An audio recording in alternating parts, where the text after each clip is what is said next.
আমি এখন আছি একটি গাছের গোড়ায়। দেখছেন এই গাছটি বিলম্ব ফল নামে পরিচিত।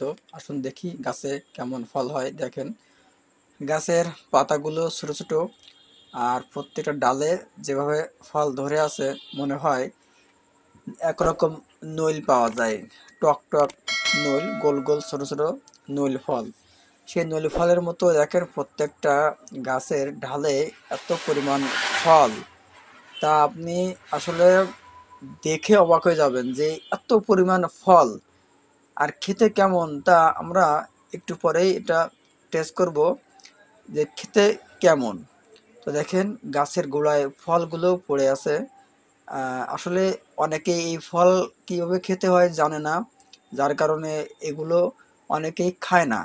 এবং এই গাছটা আসলে কত সুন্দর এবং কত বড় হয় অনেকেই জানে না। এই গাছটা দেখতে কেমন অনেকেই জানে না। দেখেন প্রত্যেকটা গাছের কিন্তু একটা কার্যকারিতা আছে, একটা উপকার আছে। এই ফলটি আমার কাছে মনে হয় আমড়া এবং জলপাই, তারপরে ধরেন এই যে নইল ফল, এরকম একটি ফলের মধ্যেও ভালো। তারপরে দেখেন গাছে এত প্রচুর ফল যে খেয়ে আপনি শেষ করতে পারবেন না। টক রান্না করে খাবেন চিংড়ি মাছ দিয়ে। এত সুস্বাদু এই ফল খেয়ে আমরা দেখাবো। টক টক হালকা হালকা টক, রান্না করে খেতে এত মজা, আপনি নিজে না খেলে বুঝতে পারবেন না। গাছটির বেশি বয়স না, হয়তো 3 বছর কি 4 বছর গাছটির বয়স হবে। তো দেখেন গাছে কি প্রচুর ফল।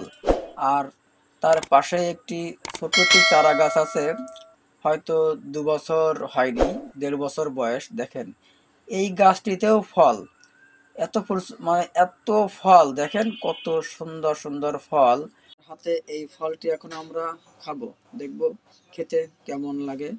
দেখি, বিসমিল্লাহ।